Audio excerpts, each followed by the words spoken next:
Good day to you all. What I'm going to do is I'm going to review the reversible reactions and dynamic equilibrium part of the specification. It looks like quite a sizable chunk of the specification, but actually I can condense all three into one. Right, okay, so like you may be familiar with the concept of physical changes, such as an ice cube melting into water, and then you can refreeze the water and turn it back into ice. In chemistry, we have things called reversible reactions, and that's where you can change the reactants into the products and change the products back into the reactants. We symbolise this as a reversible reaction using this here. So here we've got our reactants A plus B. They can turn into C plus D, and under certain conditions you can turn C plus D back into A plus B. So it's a reversible reaction.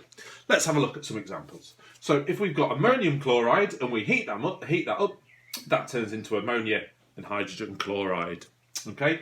If you cool that down, that will turn back into ammonium chloride. It is a reverse reaction. Okay. One that you'd have to be familiar with, okay, so please look into this more, you do need to know, is you get blue crystals, okay, as hydrated copper sulfate, and that is a chemical that contains H2O.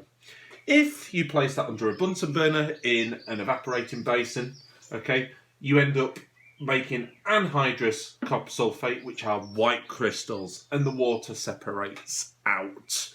Okay, and in some cases it evaporates if you heat it. That's an endothermic reaction despite being heated up by a Bunsen burner.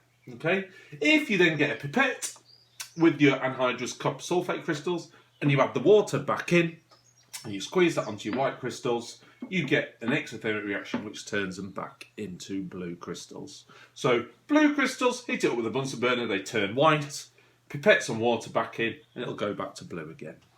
Okay, if you have got a closed system, such as a container without lids or a gas syringe, okay, you can make it so the reverse reactions happen at the same time as the forward reactions. So there'll be an exact temperature or an exact pressure or exact concentration where you can make it going forwards and backwards continuously at the same time. And we call this dynamic equilibrium. And that's where the forward and reverse reactions happen at the same time.